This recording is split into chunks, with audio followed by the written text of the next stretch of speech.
Greetings, everyone. Good afternoon, good morning, good evening, wherever you're at right now. I'm Dr. Sal Pacella, and I'm tuning in to another podcast of three plastic surgeons and a fourth. Is that what we're calling it now?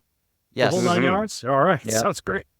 So, joined by my esteemed colleagues, Dr. Sam Rhee in Paramus, New Jersey. His Instagram handle is @BergenCosmetic, right?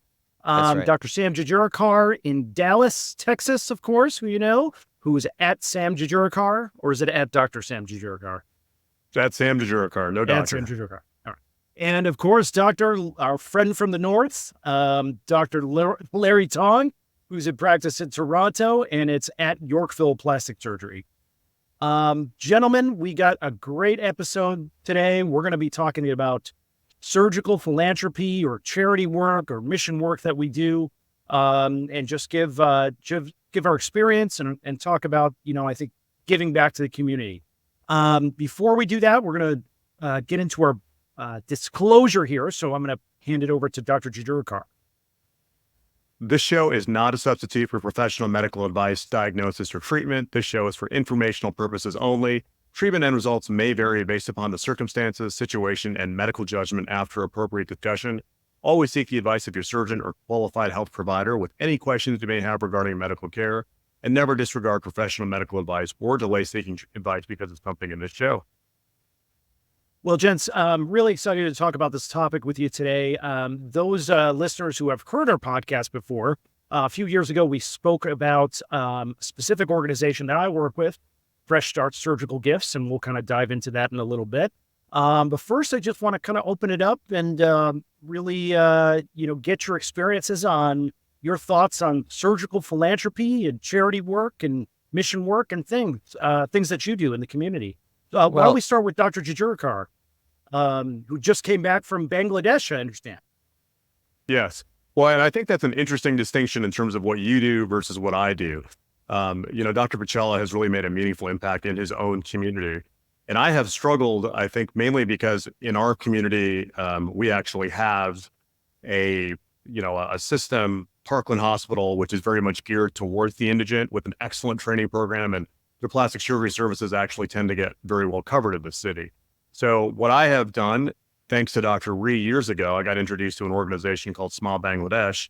Dr. Rhee actually went on their very first trip with their founder, Shahid Aziz. And I don't know, was it the third or the fourth trip that I went on with you, Sam? And it was it was sort of my first introduction to going to Bangladesh. And I think this trip I just went on now was my 10th trip to Bangladesh after, in the past 13 or 14 years. And it's a huge, I think we have the impact as plastic surgeons. We have the ability to make a huge impact in places where people don't have access to our services. But it makes just as big of an impact on me when I have the ability to go do that. I actually get to go to places in the world that I would never go to before, see people whose lives are just so different than our day to day, and really get to know them on a very personal level in a very quick amount of time in a way that I just can't here. So for me, I do it because I can help, but selfishly, it does so much for me. Now, Sam, tell us a little bit about Sam Rhee. Tell us a little bit about your experience with surgical philanthropy. It's funny. We all trained at Michigan, and I think for most of us, that's where we got our first exposure to surgical philanthropy. How many of us went with Bob Gilman? Bob Gilman. Yeah, with Dr. Gilman overseas on a trip. Did you go, Larry? Were you able to go? No, I did not.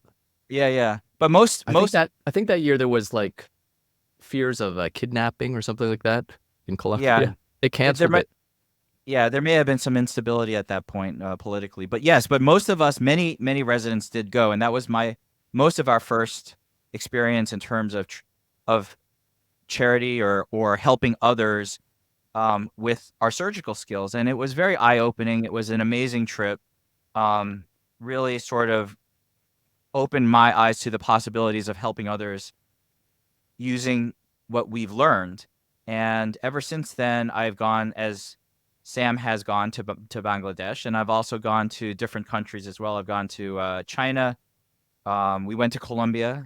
And then one of my highlights was going to North Korea about 4 years ago, which was a pretty freaking mind-blowing experience on a lot of levels. Wow. But But every time I go, as Sam says, it's really selfish. I go because, I do these things because I get so much out of it. And so, we can sort of argue, and I have talked to people about, should these resources be better served to help more people or have more of an impact, or in your case, at least, Sal, help those around you that are closer. And I'm very, very aware of the fact that I'm doing this mostly for myself, but if I can also help others at the same time, that's great. Well, so it's interesting, the model of philanthropy that I work in is eons different, I think, than what you two or three have experienced before, and not one is obviously better than the other, but what Fresh Start, the organization that was started about 30 years ago by a local surgeon here, he used to go, Dr. Dennis Nigro, used to go down to Tijuana, just over the border, and serve patients there. And then it evolved into a centralized location in San Diego that actually does exactly the opposite of a lot of these surgical missions. What we do as an organization is we treat international children as well as domestic children who may be underinsured for various procedures related to cosmetic appearance, craniofacial deformities, etc., burns. We host all of the children to come to the United States to stay in San Diego. They stay at Ronald McDonald House. They have local donors that give them apartments. They can bring their families. We assist. We pay for their airfare. We pay if they need clothing or food. We pay for that. And then the beautiful, wonderful thing about it is they are cared for at a top-notch institution, Rady Children's Hospital in San Diego. In fact, just this weekend, I was operating on a child from Tijuana. I took care of another child from deep into Baja, California. And they stay in the United States as long as they need to until their sutures come out, until they're well on the road to healing. And, I have not had the opportunity to travel overseas for surgical care.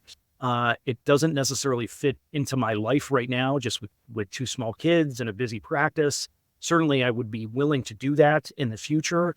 But I've always sort of had a little bit of a reservation because, I just don't simply know what's going to happen to the patients after I leave them, and if they have a complication or if there are some issues that needed to be followed up on. I think it limits a little bit about the intensity of what you can do for a lot of these kids. Maybe you two can comment on that a little bit, what your comfort level and types of surgeries that you do. Yeah. So, I'm fortunate enough at this point to actually be on the board of directors for Smile Bangladesh. So I know a fair amount about how we operate. And, before we go, we typically do 2 trips a year. It's all cleft lip and palate surgery. And it's actually a team that's run by oral surgeons. Sam and I are 2 of a total of 3 plastic surgeons that actually have a large involvement with the organization. And there's close integration with medical facilities in Bangladesh. At this point, there's 4 or 5 cities that we go to regularly and a few hospitals that we have developed trust with over the years. So when we go, there's going to be a pediatrician and a medical director who's heavily integrated. There's going to be, they're going to be advertising throughout the country, letting them know that there are going to be these camps for indigent children who have cleft deformity. Kids show up well before we've actually gotten there. They've been screened by the local medical team. They've gotten basic blood work. So every patient already has a CBC and electrolytes.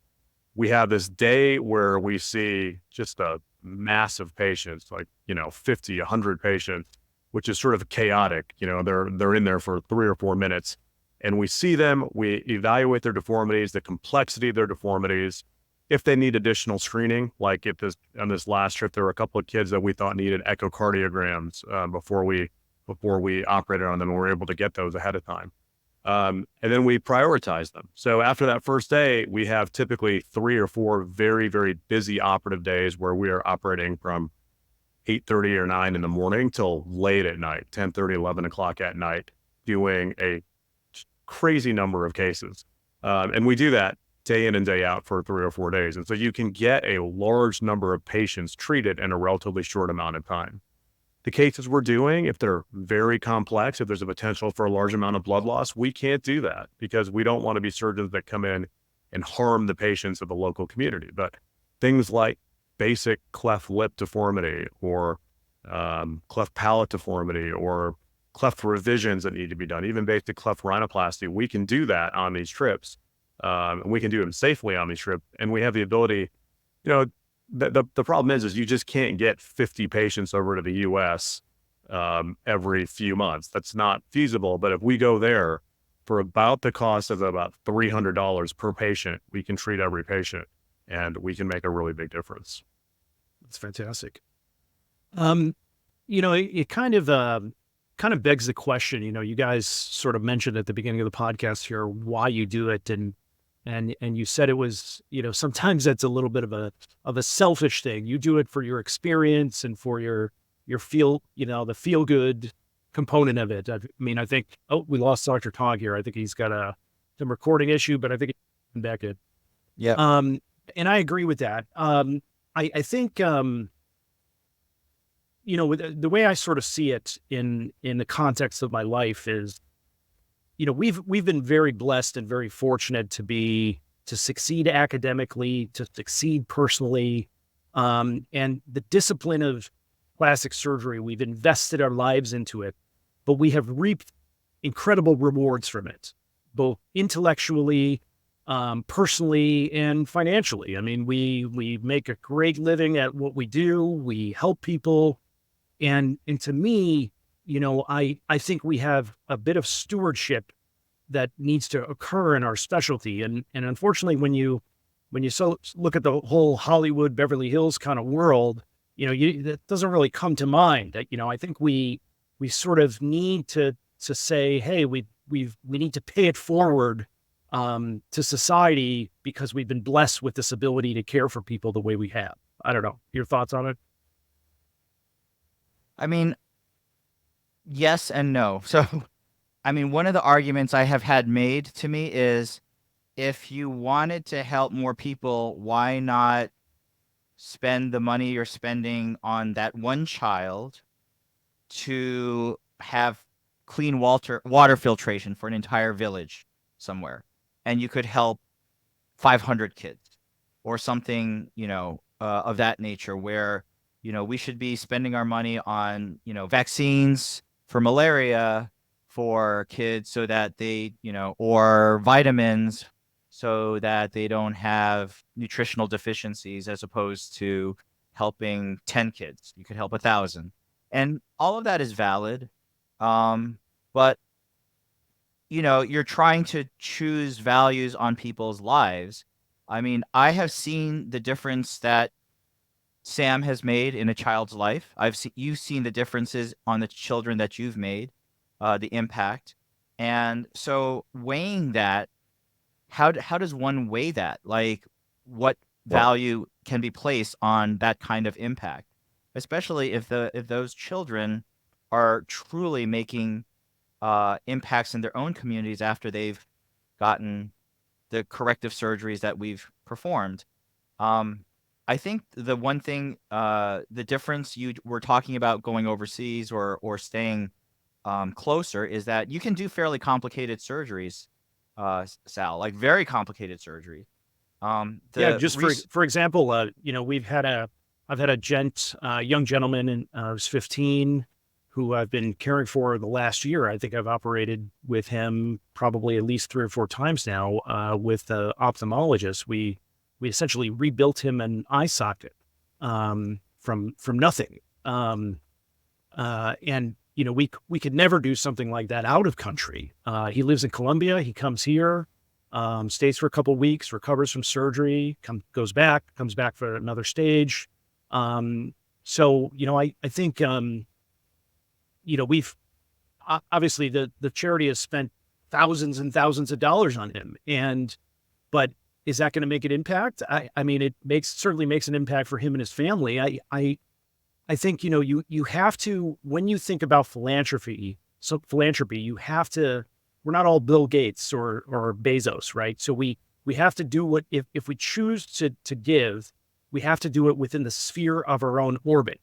If I was a water engineer, I certainly wouldn't be doing plastic surgery. I would be out there trying to treat the most people with clean water, right? We do surgical philanthropy because we know it, and we don't necessarily put a price tag on it. And I don't know what the cost of bringing somebody in here specifically is. I do know the cost to me, the amount of hours I spend, or the time I take away from my life or my practice or my family.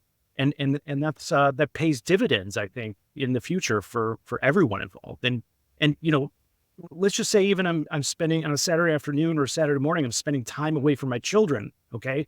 Well, what's important? Is it me spending the time with my children, or is it that my children say, well, where's dad? He's helping out somebody else. And maybe that will make them, go towards philanthropy as a strategy in their life. And I think you both have said it very well. The bottom line is we are plastic surgeons. I think we have a skill set that most people do not have.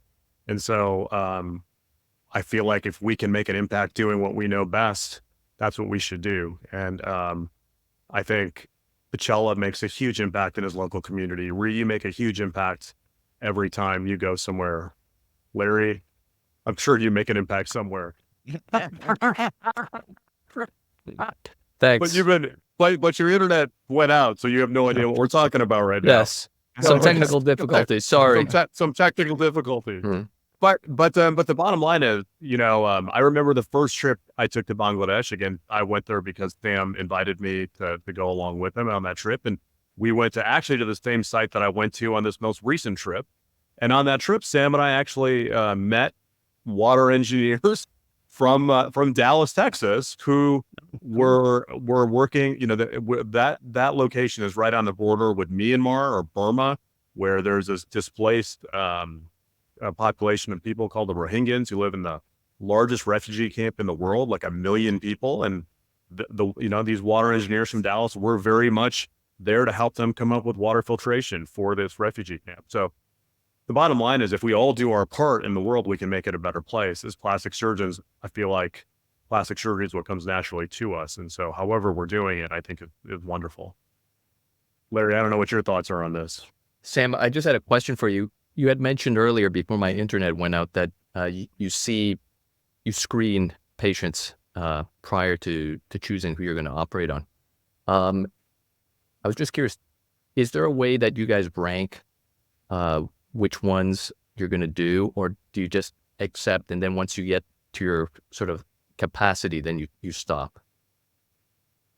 No, we rank them. We definitely rank them. We have a ranking system 1 through 3. Ones are the, and it takes into account how safely we can do the operation and how big of an impact we can actually make. Typically we operate on everybody that shows up that we think we can safely do. What's hard though is sometimes we have and people will straggle in once the community hears that these operations are going on. There are people that start showing up on day 2 or day 3, and we figure out a way to get them done too. The hard conversation is when there are people who we will screen and you hear a giant murmur, and you think, oh God, this kid may have a atrial septal defect or a ventricular septal defect, and I can't safely do this here. Or this child looks like they're syndromic and it may be unsafe to do their palate because they may get into bleeding. It's hard to explain that to the families that we can't safely do your operation. But, taking that into account is obviously very important. We don't want to be an organization that comes in and hurts people and are overly heroic. But yes, we have a ranking system, but we still pretty much do everyone, but we can safely. I've seen different organizations where that have traveled, and not all of it. And I think for any kind of philanthropic effort, safety has to be even more of a priority than.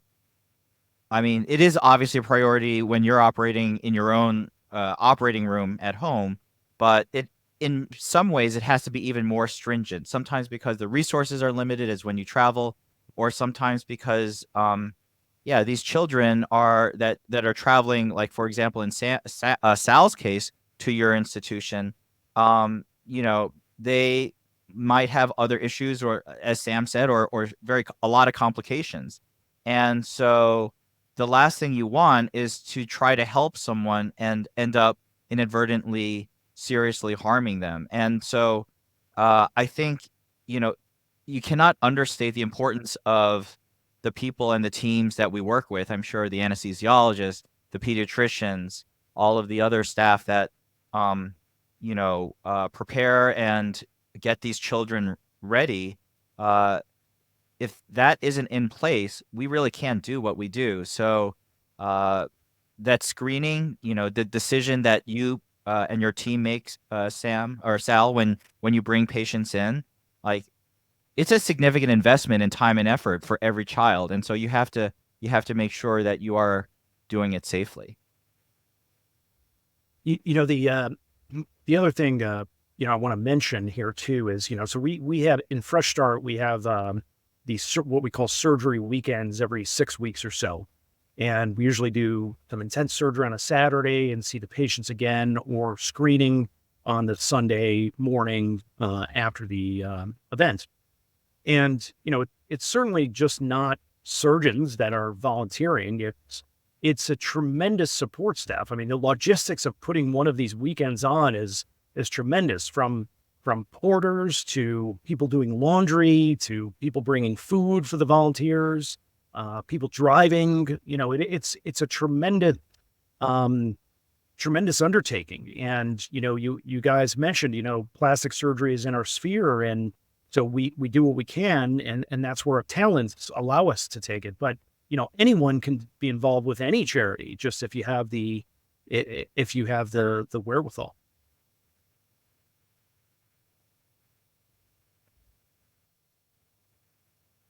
Well, we're getting towards the end here, and I just wanted to share a little story. This is kind of a legendary story in the annals of Fresh Start that always comes up every couple of years. It's about the founder of the organization, Dr. Nigro. So one of the first years he was down in Tijuana, he was doing cleft lip and palate, and there was like the screening process that you described, Sam, in Bangladesh. It was very similar. There were 50, 100 kids lined up around the corner waiting to be screened. Okay? And this sweet Mexican woman ran to the front of the line with her infant child named Luis, and he had a cleft lip, and one of the volunteers noticed that she was trying to get in, and she brought her and her son to the front of the line, and Dr. Nigro took on Luis as a patient and had cared for him throughout the first few years of his life. Dr. Nigro unfortunately passed away when the child was about, I think, 15 or 16, and the organization obviously took over. Luis is now a physician that went to medical school in Mexico and is a plastic surgery resident in Mexico, about to treat patients on his own. And, if that isn't the definition of paying it forward, I don't know what is. It's just a wonderful, wonderful. That's wonderful. Yeah. Well, gents, thanks again. And until next time, we'll sign off.